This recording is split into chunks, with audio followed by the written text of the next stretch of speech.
afternoon mga ka-livestock. Welcome back to my channel at Chard TV Livestock Farming. Chinicheck natin yung sow natin na bagong hiniwalayan ng biik after 4 days. Nag-hit na naman siya. Napaka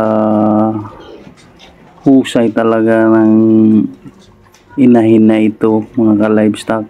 Talagang pang 14 na ito na hit, at pag pasampahan pa natin ito, pang 14 talaga yung pagbubuntis niya. Nagpiperform pa rin talaga siya ng maganda. Yun nga, magang-maga pa nga yung mga suso niya. At nag-hit na naman. Ito naman yung isa, yung anak niya ito. Typical na landrace. Nakapanganak na ito. First parity yung 8 heads na patining ko doon sa unahan. Typical na landrace, bagsak yung tainga, mahaba yung katawan. Maganda mga ka-livestock, mga malalaki yung mga biik niya. Yun naman talaga ang kagandahan ng landrace, although hindi masyadong maganda yung katawan dahil mga mahaba at saka hindi talaga lubong-lobo. But yung mga anak nila, pag ipapatining natin, makikita talaga natin ang kagandahan. Dahil pag napuno yung katawan ng mga landrace, talagang lamang tayo sa timbangan. At maganda din ang kalidad ng karne sa mga landrace. At mabilis lumaki. Mataas ang porsyento ng landrace nito dahil yung mama, F1 yan. Landrace tsaka large white. Ang papa nito is landrace, kaya mataas na ang dugong landrace nito. Pinaka-paborito ko dahil yun nga, magandang tingnan yung mga anak niya, mga malalaki. Ito yung mama niya. Gagamitin ko pa rin ito. Ita-timing lang natin. First day ito ng hit niya, magbilang tayo. Doon tayo sa 3 days o kaya 4 days. Saktong-sakto talaga yan mga ka-livestock, na makukonsume talaga yung breeding. Talagang hit na talaga siya. Nang sa ganun, marami pa rin ang iaanak. Ito typical na mag-anak ng 14 pataas.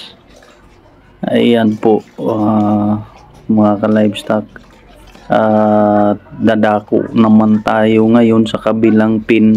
Nandun yung mga biik niya na iniwalay natin. Ito 4 days lang talagang nag-dry siya, yung dry period niya. At yan, magang-maga pa yung mga suso. Bago natin ito i-breed, turukan muna natin ng B-complex. Syempre Bilamil ang pinakamaganda. At ito naman po yung mga biik na anak nung sow natin mga ka-livestock. 4 days pa ito mula pagwalay. Ayan po, wheat feeding pa rin tayo.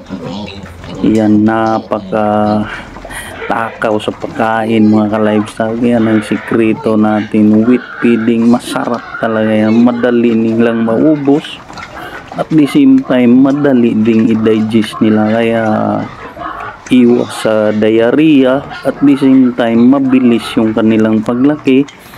At ganado talaga silang kumain mga livestock. Ayan yung sikreto na pinapatuloy natin, na matagal na nating ginagawa, nang sa ganun hindi tayo lamang tayo sa, kumbaga, sa pabilisan ng palakihan sa mga gagawin nating patabaing baboy.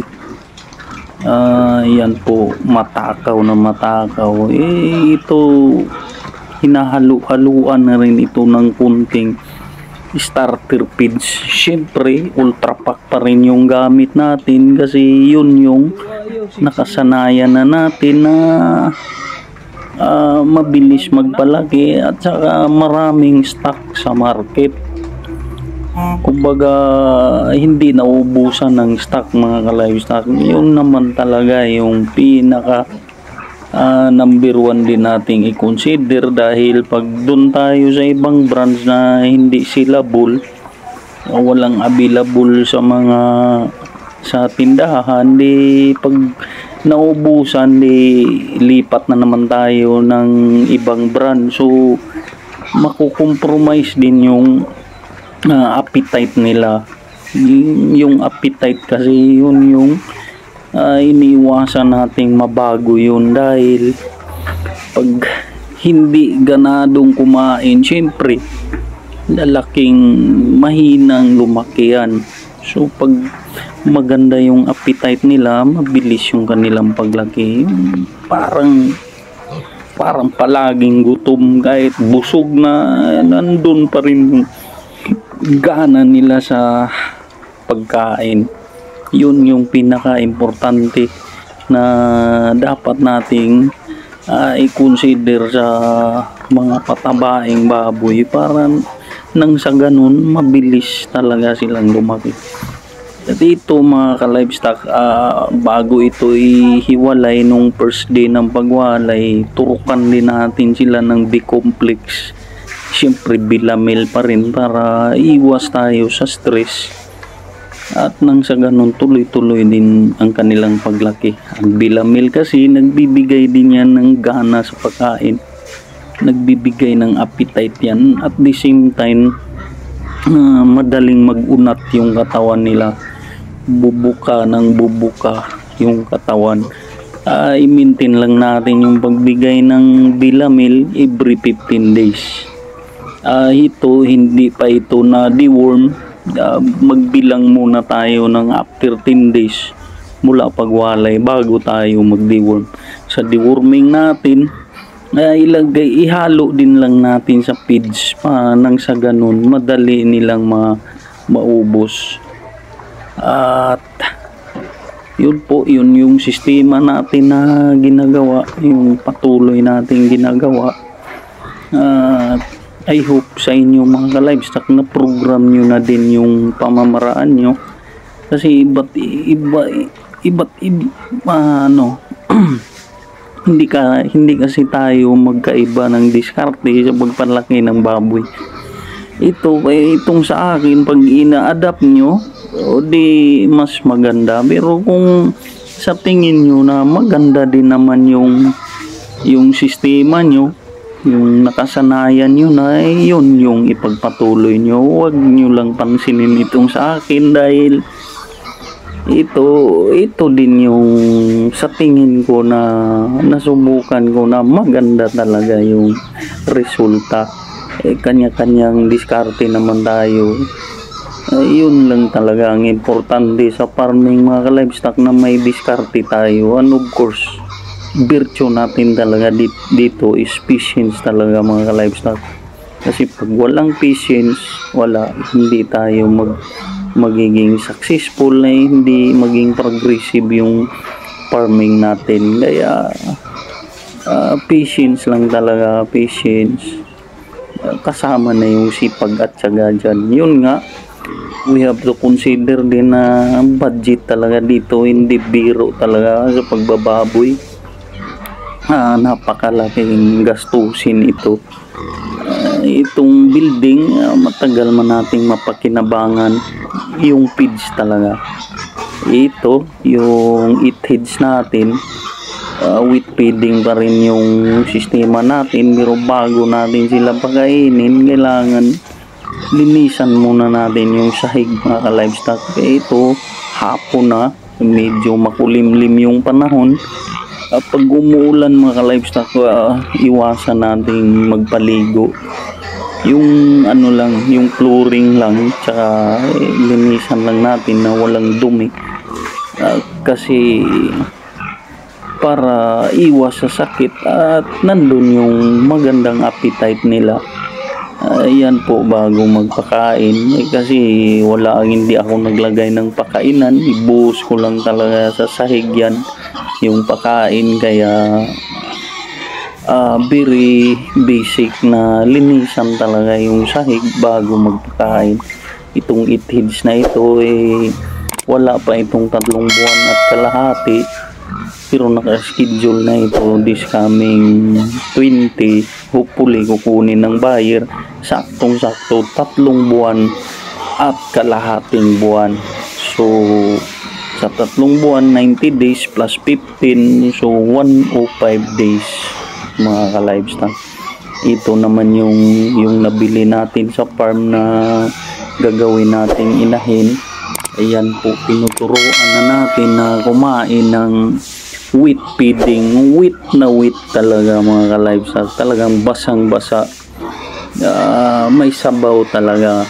Para nang sa ganun, nakakatulong itong kagandahan sa mga gagawing inahin na wheat feeding talaga yung ipapractice natin na pakain sa kanila. Kasi sa wheat feeding maraming gatas talaga compare sa dry feed. At dito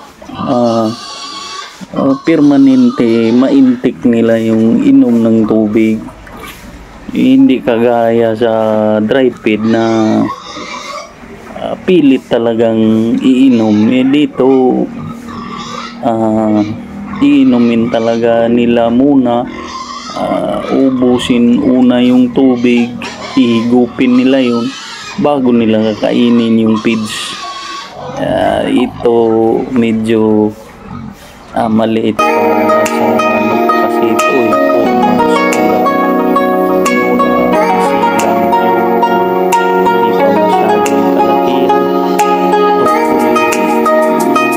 perform din ito ng maayos sa atin. Typical na Landrace blood, bagsak yung tainga, at saka may 50-50 ito, may blood sa Duroc Black. Ito yung pamalit lahi natin someday. Ito mga ka-livestock, naghahanap na talaga ng pagkain. Ayan po, makikita natin na matakaw din ito sa pagkain. Ayan, tatapon lang yung pagkain sa gitna, pagitnaan lang nila mga ka-livestock. Ayan, so wheat feeding tayo, hindi masyadong wheat, pinapabuka lang natin, tapos yun na bigay natin sa gitna ng pin. Kailangan malinis talaga yung kulungan para hindi sila kakain ng may dumi. Ayan po. Dito mapapansin natin ito prosperity kasi, so typical na uniform talaga yung laki nila.